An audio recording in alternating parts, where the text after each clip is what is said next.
Daniel Pierce walked into the upscale restaurant with his 4-year-old daughter Sophie's hand in his, already regretting this blind date. At 36, he'd been a single father for 2 years, ever since his wife left, claiming motherhood wasn't what she'd signed up for. As CEO of Pierce Financial, he had more money than time, and his well-meaning sister had set up this dinner, insisting he needed to get back out there. The complication was Sophie. His babysitter had cancelled last minute, and Daniel's date had insisted they keep the reservation at this expensive restaurant despite his daughter's presence. Red flag number 1, but he was already here. His date, Victoria, was already seated. She looked exactly like her photo, stunning, polished, wearing designer clothes that probably cost more than most people's monthly rent. She smiled when she saw Daniel, but her expression faltered when she noticed Sophie.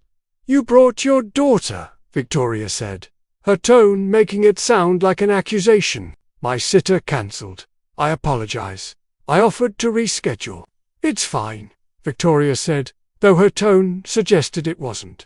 She looked at Sophie with the discomfort of someone completely unfamiliar with children. "Hello, Sophie," wearing a pink dress and clutching her stuffed bunny, gave a small wave but pressed closer to her father's leg. They were seated, and immediately the dynamic felt wrong. Victoria launched into conversation about her work in marketing, her recent trip to Paris, her plans to renovate her condo, all directed at Daniel, as if Sophie wasn't there.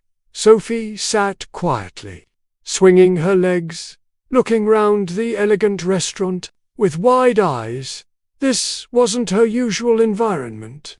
Daniel tried to engage her, but Victoria kept pulling his attention back with pointed questions and stories. Their waitress appeared, a young woman, probably mid-20s, with blonde hair pulled back in a practical ponytail, wearing the restaurant's crisp white blouse and black pants. Her name tag read Claire. "Good evening," Claire said with genuine warmth. "Can I start you with drinks?" "Champagne," Victoria said without looking up from her phone. "The good stuff." Daniel ordered water, then looked at Sophie.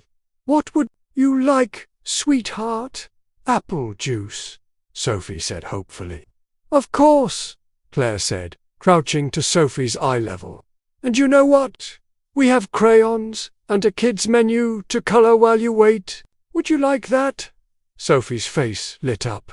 "Yes, please," Claire returned moments later with drinks and crayons, taking time to show Sophie the coloring page.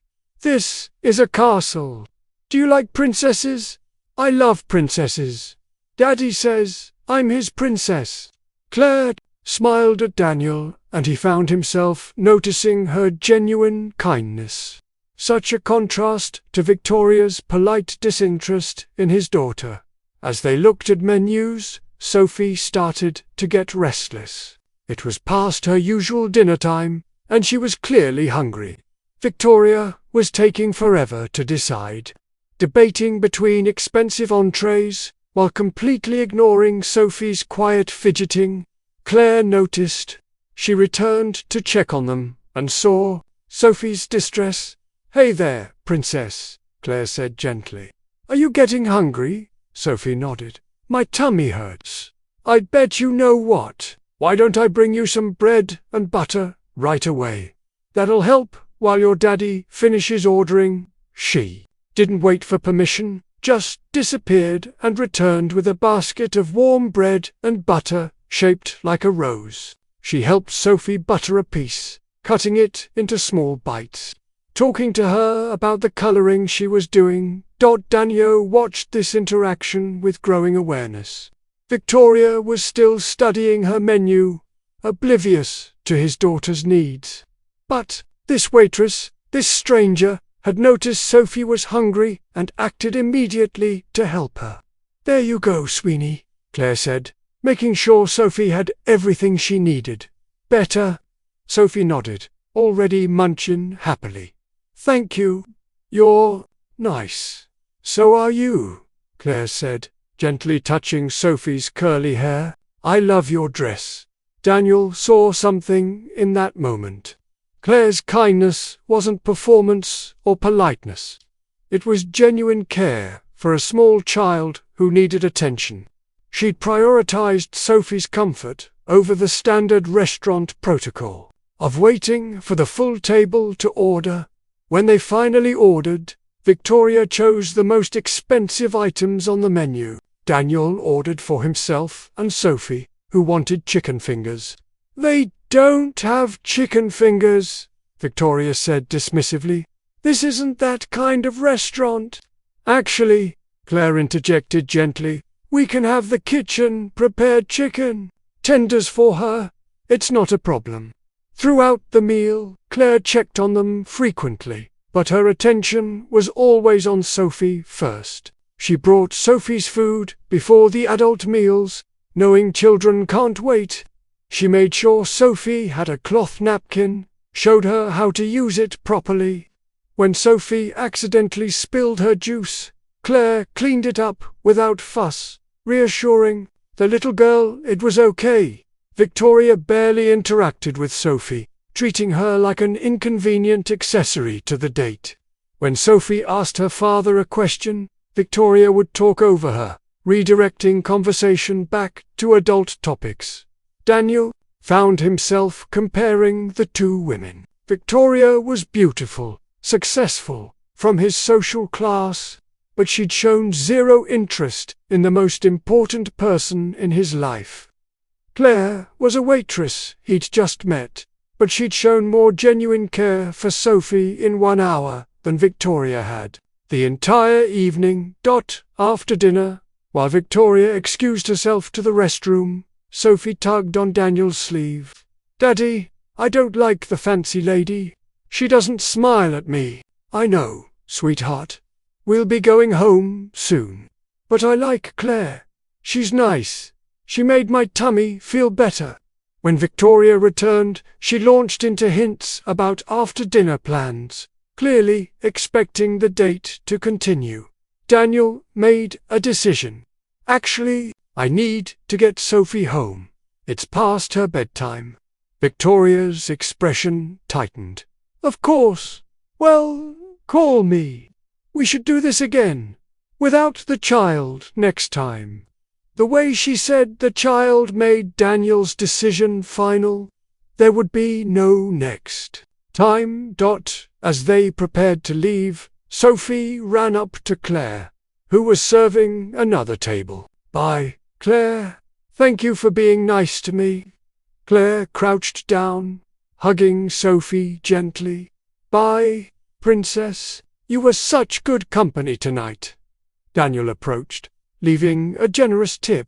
"Thank you for your kindness to my daughter. It didn't go unnoticed." Claire looked surprised. "She's a sweetheart." "It was my pleasure." On impulse, Daniel pulled out his business card. "I know this is unconventional, but would you have coffee with me sometime? Just to talk. No pressure."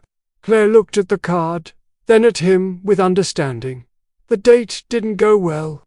Let's just say I learned what I'm actually looking for, and it's someone who sees my daughter, not an obstacle to work around." Claire smiled. "I'd like that. Coffee sounds nice." Over the next weeks, Daniel and Claire met for coffee, then dinners with Sophie included. Claire never treated Sophie like an afterthought. She asked about the girl's day, played games with her, treated her with respect and genuine affection. 6 months later, they were dating seriously. Claire had quit the restaurant to finish her teaching degree, which Daniel supported but didn't fund. She was too independent for that. A year after that first disastrous blind date, Daniel proposed. Not at an expensive restaurant, but at a park, where Claire and Sophie had built a fairy house together, a place that represented the authentic connection they'd formed. "You know what made me fall for you?" Daniel asked Claire at their wedding reception. The moment you fed Sophie before anyone else at that table, you saw a hungry child and acted to help her. No hesitation, no expectation of reward, just kindness. Claire smiled, watching Sophie dance with her flower girl friends. She was hungry, and she needed someone to notice. How could I not help? Victoria didn't notice. She was too focused on impressing me to see what mattered. Her loss, Claire said simply. I gained a family. Best tip I ever earned. The single dad who'd brought his daughter on a blind date had failed that test spectacularly. But he'd passed a different one by recognizing that the woman who cared for his child first was the woman worth pursuing. And the waitress who'd fed a hungry little girl had found not just love, but the family she'd always wanted. If this story warmed your heart, like, share, and subscribe. Comment about people who showed character in small moments.